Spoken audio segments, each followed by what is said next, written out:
성부와 성자와 성령의 이름으로 아멘. 참 예수님, 당신의 말씀은 제 발의 등불, 저의 길의 빛입니다. 시편 119편 105장의 말씀입니다. 왜 이 시편을 먼저 말씀드리냐 하면은 우리 신자들의 삶의 길 역시 하느님 말씀이라는 그 의미에서입니다. 그래서 우리 신자들이 살아야 할 삶의 그 길을 묻는다면 역시 성경 안에서 찾을 수밖에 없죠. 여러분들 출판된 일에 가장 많이 팔리고 지금도 말 그대로 베스트셀러 자리를 한 번도 놓친 적이 없고 앞으로도 놓치기 어려울 그런 책을 꼽으라면은 뭐가 생각나세요? 성경이죠. 당연히 성경입니다. 성경은 신자 비신자 할 것 없이 누구에게나 큰 힘을 발휘하고 지금도 또 앞으로도 여전히 미래에도 지속될 겁니다. 예수님의 탄생을 기점으로 해서 기원 전, 기원 후 역사가 이렇게 나뉜 거 아시죠? 역사가 나뉘었어요. 그래서 예수님 탄생 이전을 기원 전이라고 이야기하죠. 영어로 뭐라 그래요? BC, Before Christ. 예수님 이전과 예수님 이후의 역사는 전혀 다르다는 거예요. 그래서 기원 후라고 표현하죠. 예수님 이후부터가 기원이라는 그 정도로 예수님의 탄생과 또 예수님의 말씀 또 예수님의 가르침이 얼마나 큰 영향을 미쳤는지 말할 필요도 없습니다. 그런데 이러한 예수님이 33년을 사시고 돌아가셨잖아요. 하늘로 올라가셨는데 이러한 예수님의 말씀을 이제 다 모아서 이제 책이 엮어지는데 이 책이 성경입니다. 말씀드린 대로 성경은 출간된 이래 지금까지 베스트셀러 자리를 한 번도 놓친 적이 없을 정도로 정말 무시무시한 그 역할을 하고 있습니다. 성경이 출간된 이래 사람들은 그 전까지는 몰랐어요.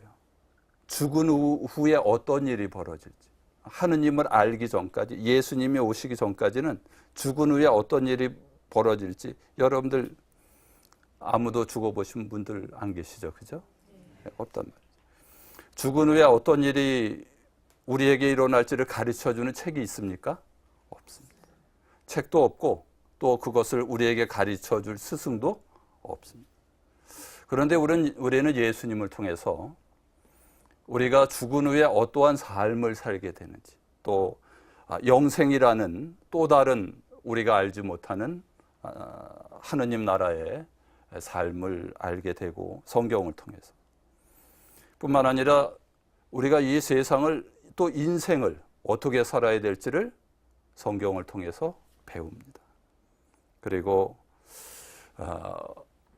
우리가 제일 중요한 우리의 이 세상이 끝나고 천국에서의 삶이 어떠한 사람들에게 주어지는지를 또 성경을 통해서 확인할 수 있게 됩니다. 그래서 예로니모 성인께서는 이렇게 말씀하셨어요. 성경을 모르는 것은 그리스도를 모르는 것이다. 그래서 아주 좋은 현상인 것이 성당마다 다 성경 공부하는 사람들이 많습니다. 정말 각 본당마다 레지오 마리아 단원들이 이렇게 자리를 꽤 큰 비중으로 자리하고 있듯이 요즘 각 성당마다 성경 공부를 하는 사람들이 참 많습니다. 뿐만 아니라 성경 공부도 레지오 마리의 모임처럼 거의 매주 뿐만 아니라 한 학기가 끝나고 나면 또 연수하고 또 이어서 하고 뭐 말 그대로 성경 공부가 붐이 다 싶을 정도로 참 많이 합니다. 참 다행이죠. 그런데 아쉬운 것은 공부를 하고 있다는 거예요. 공부를 하고 있다. 대부분이 공부하는데 또 그 6개월의 공부가 끝나면은 또 연수, 공부로 끝난다. 그런데 공부보다 뭐가 더 중요해요? 실천이 중요한데, 근데 실천은 잘 안 하는 거. 여러분들 아파서 병원 가보신 적 있으시죠?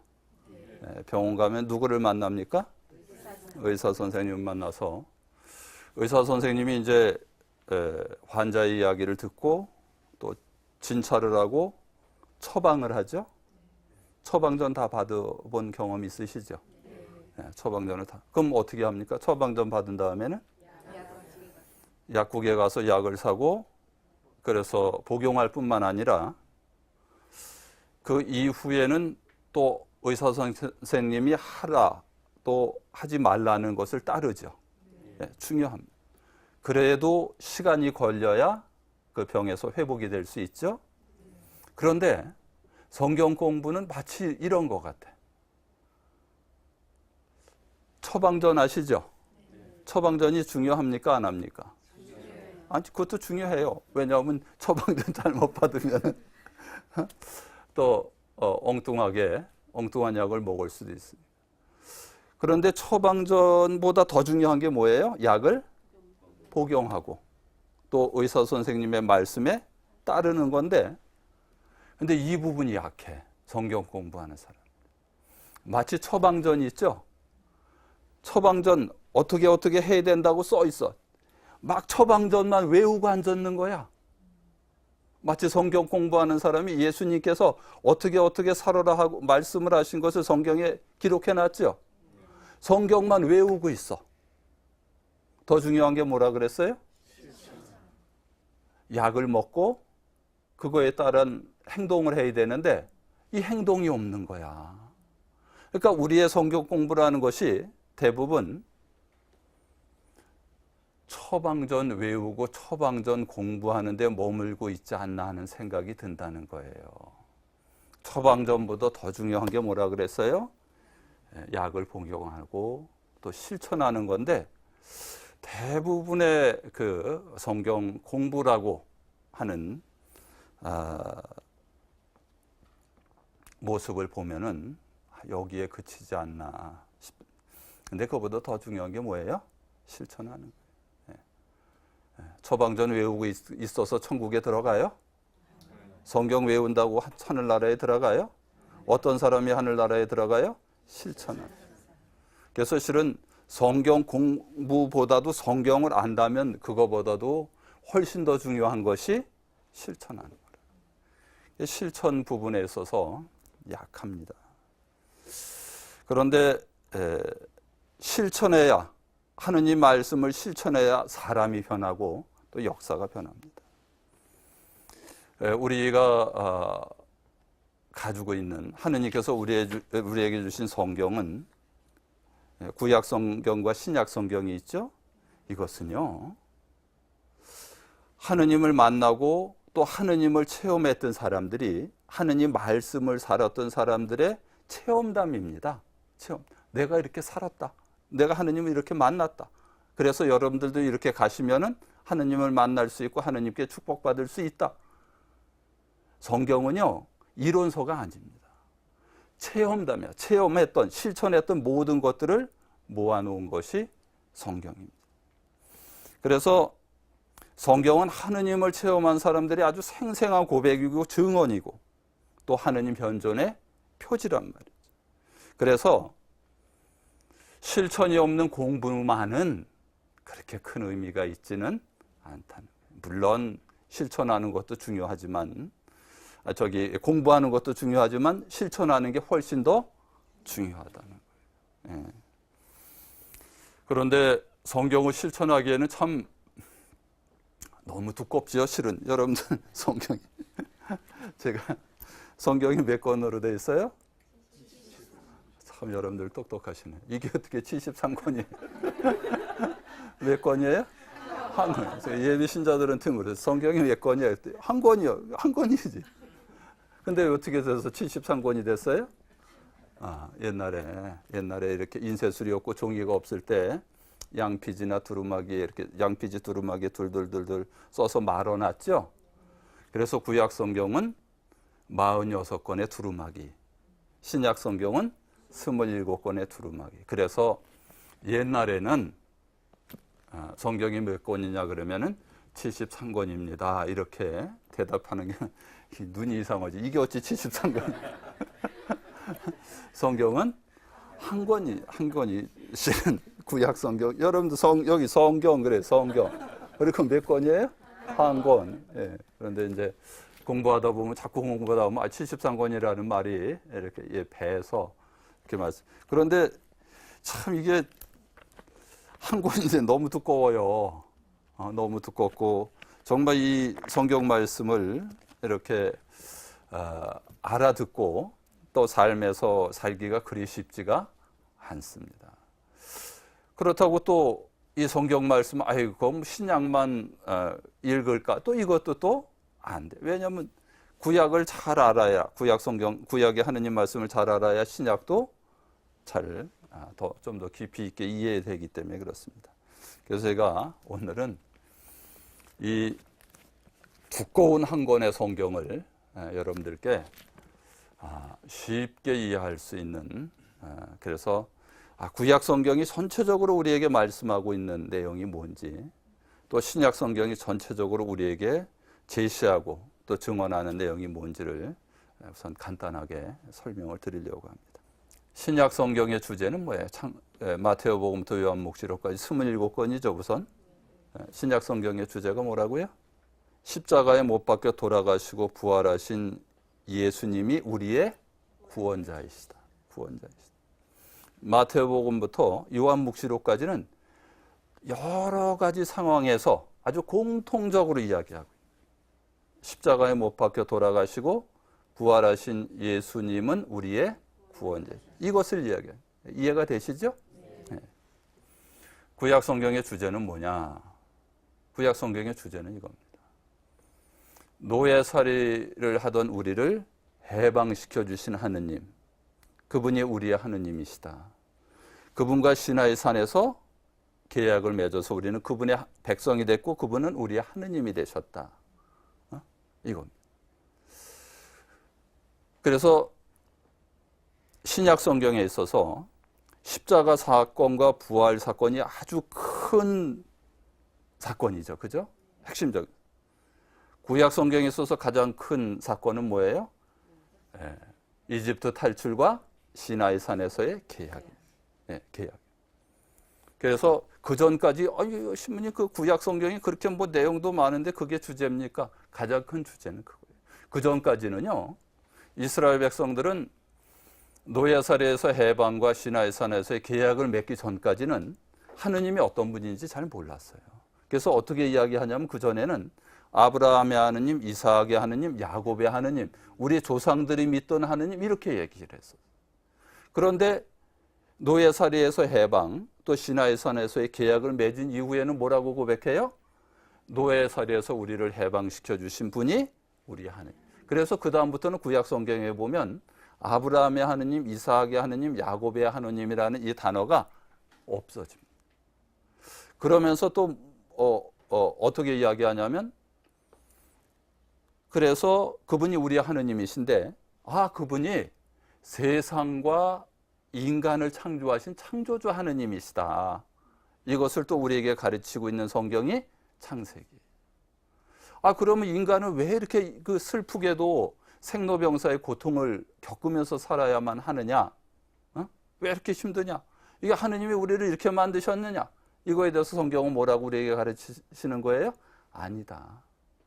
하느님은 우리를 그렇게 창조하지 않으셨다. 창세기에 나오잖아요. 1장부터 2장 사이에 좋게 보시니 좋았다 하고 창조하셨. 근데 왜 그렇게 됐어요? 인간이 하느님과 같아지려고 하는 욕망, 그리고 그 욕망의 결과가 생로병사의 고통을 겪을 수밖에. 죽음도 들어왔고 고통스러웠고 사람들 간에 서로 다툼이 생기고 이런 모든 것들은 하느님의 창조하신 좋은 세상, 좋은 보신이 좋았던 그러한 모습과 달리 인간 죄의 결과를. 그래서 스스로 그 죄의 악순환에서 벗어날 수가 없어서 우리를 구원해 주실 누가 오신다고요? 메시아가 오실 것이다. 구약 성경에는 메시아가 오실 것이다. 그래서 메시아가 오실 것이다 하고 예언을 하고 있죠. 특히 이사야 예언자가 예언을 하고 있고 그 예언 중에 그분이 어느 가문에서 태어난다고 말씀하셨어요? 다윗 가문. 다윗 가문에서 태어나시는데 그분이 어디에서 태어나신다 그랬어요? 장소는 베들레헴. 그때 태어나신 분이 누구예요? 예수님입니다. 그래서 구약은 신약의 예수님을 준비하고 있다. 왜냐하면 보신이 좋았던 세상이 그 지경이 돼서 인간 스스로 헤어나올 수 없어서 이제는 하느님께서 우리를 도우시기 위해서 외아들 예수 그리스도를 보내시고 또 그분이 우리를 구원해 주셨다. 그래서 신약 성경의 주제가 뭐라 그랬어요? 십자가에 못 박혀 돌아가시고 부활하신 예수 그리스도, 그분이 우리의 구원자이시다. 이래서 신구약이 하나로 모아지죠. 그죠? 이게 신약과 구약의 주제입니다. 그래서 우리가 성경을 읽고 묵상할 때 이러한 개념이 항상 머릿속에 있어야 돼요. 이 개념이 있는 상태에서 창세기를 보고 그 다음에 시편을 읽고 그 다음에 요한묵시록을 읽어도 이 전체적인 흐름을 놓치지 않습니다. 알아들으셨죠? 네. 그래서 우리가 이제 신약 성경과 구약 성경의 그 흐름과 주제를 간단하게 정말 한 권의 이렇게 두터운 책의 성경의 신구약의 주제를 제가 잠깐 설명을 드렸는데 이것보다도 더 중요한 게 뭐라 그랬어요? 아는 것보다도 실천. 실천을 하면은요 하느님을 만나요. 제가 아는 양로원이 있어요. 양로원. 그 양로원이 처음 시작할 때 참 놀랍게도 25에서 30살 먹은 아가씨들이 시작을 했어요.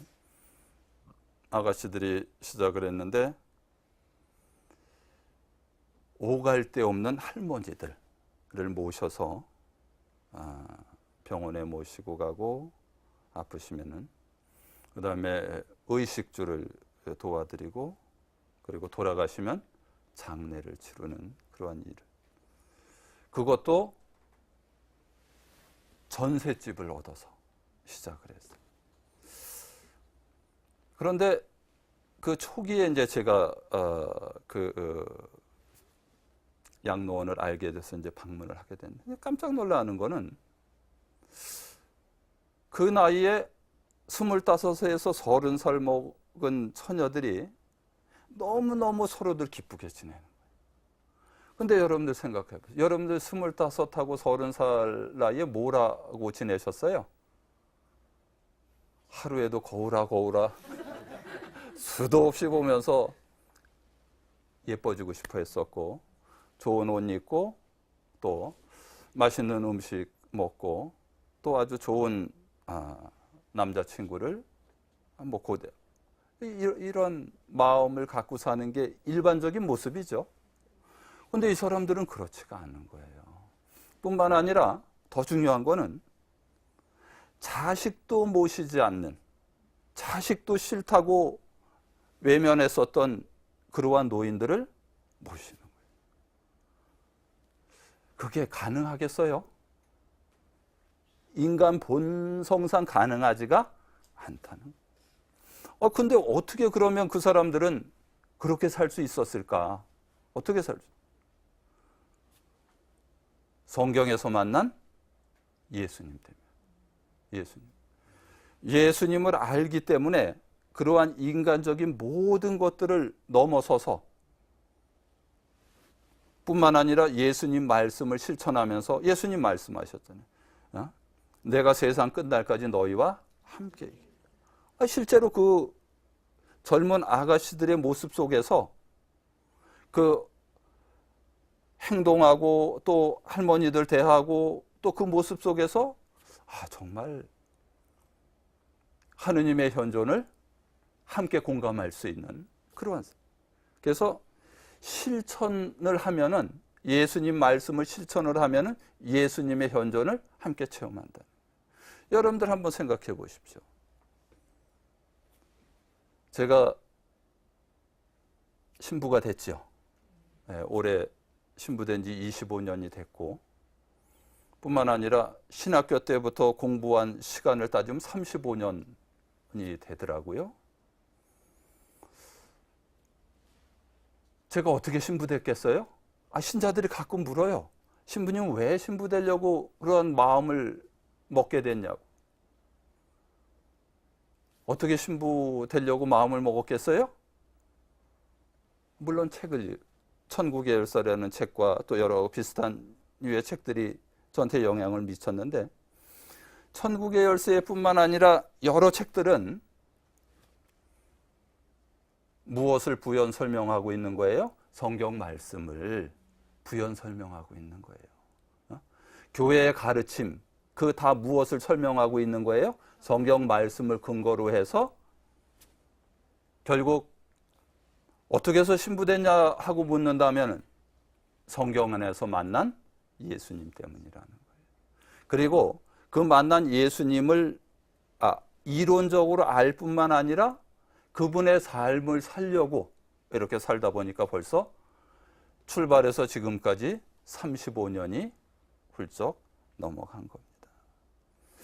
그래서 실천을 하면은 성경에서 만난 예수님, 이런 분이었구나. 실천을 하면 이분이 함께 나와 함께 계시는구나 하는 것을 체험할 수 있다는 거예요. 그래서 실천에 대해서는 야고보 사도께서 아주 굉장히 강하게 말씀하시는데, 이렇게 야고보 사도께서 야고보서 2장 14절에 이렇게 말씀하십니다. 나의 형제 여러분, 누가 믿음이 있다고 말하면서 실천이 없으면 무슨 소용이 있겠습니까? 그러한 믿음이 그 사람을 구원할 수 있겠습니까? 어떤 형제나 자매가 헐벗고 그날 먹을 양식조차 없는데 여러분 가운데 누가 그들의 몸에 필요한 것은 주지 않으면서 평안히 가서 몸을 따뜻히 녹이고 배불리 먹으시오 하고 말한다면 무슨 소용이 있겠습니까? 이와 마찬가지로 믿음의 실천이 없으면 그러한 믿음은 죽은 것입니다. 뭐라고 말씀하셨어요? 믿음의 실천이 없으면 죽음이. 그래서 실천하지 않으면 죽어요. 믿음이 죽습니다. 성경 공부하고 실천하지 않잖아요. 성경 공부는 그냥 잊혀져 버려요. 그래서 우리가 아는 것 못지않게 무엇이 중요하다고요? 실천이 중요하다. 실천이. 그래서 말씀 살아가기, 제목이 말씀 살아가기잖아요. 말씀을 실천해야 된다는 거예요. 공부하는 것뿐만 아니라 실천. 그래서 제가 여러분들과 함께 앞으로 강의를 진행하면서 제일 중요한 게 뭐라고요? 아는 것 못지않게 실천하라. 그래서 야고보 사도의 말씀, 실천이 없는 믿음은 죽은 거예요. 실제로 죽습니다. 여러분들, 미국의 역대 대통령 중에 가장 존경받는 대통령이 누구일 것 같아요? 네, 알고 계십니다. 아브라함 링컨. 놀랍게도 어떻게 그래 될 수 있었느냐?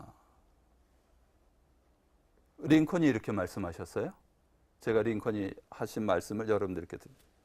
나는 성경이 하느님께서 인간에게 주신 가장 큰 선물이라 믿는다.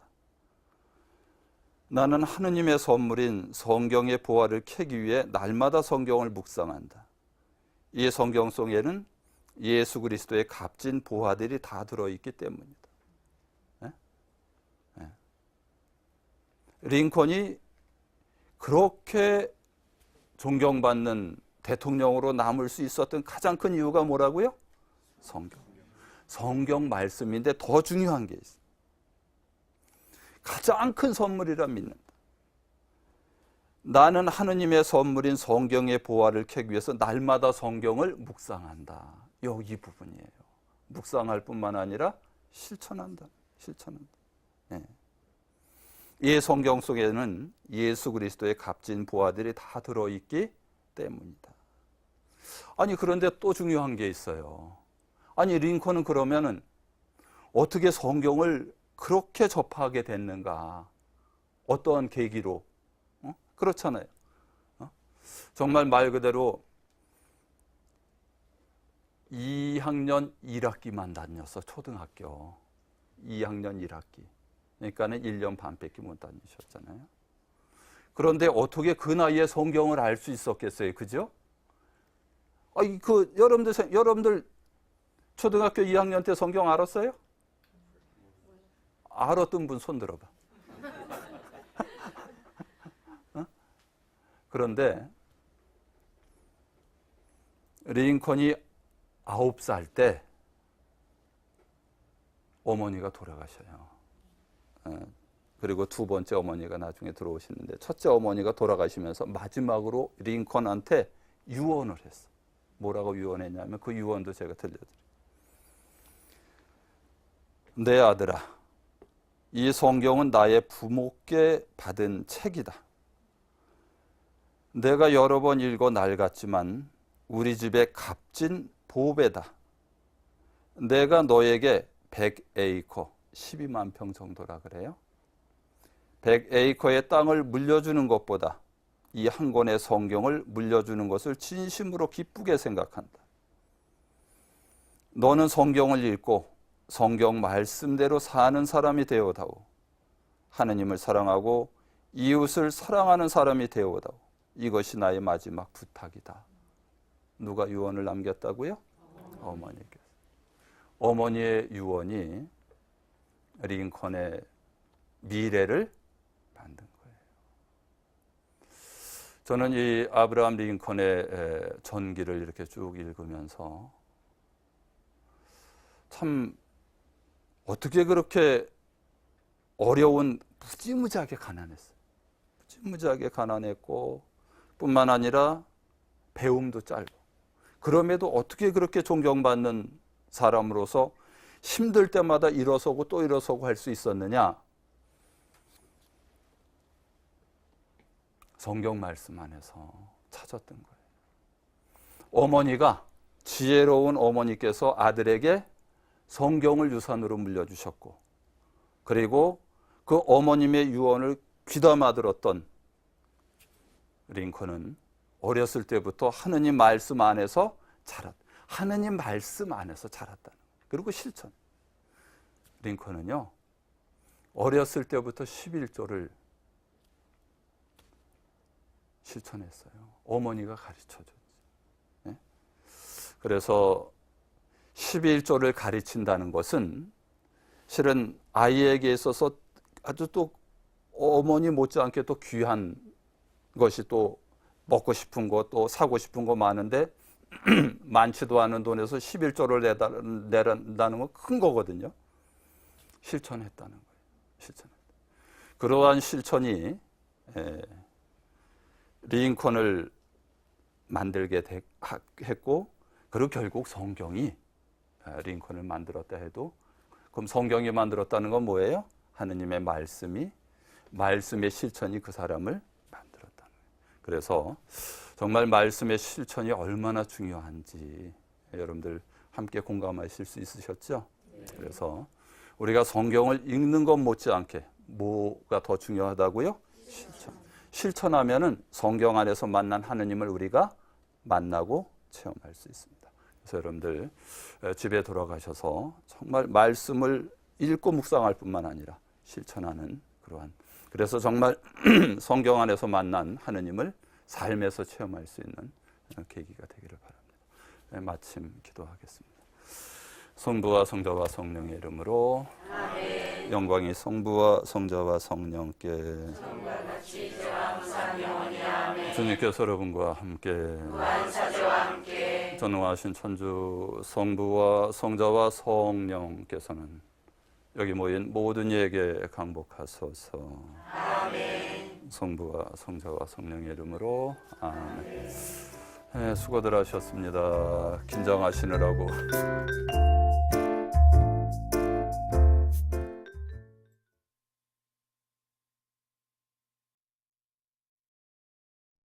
PBC 평화방송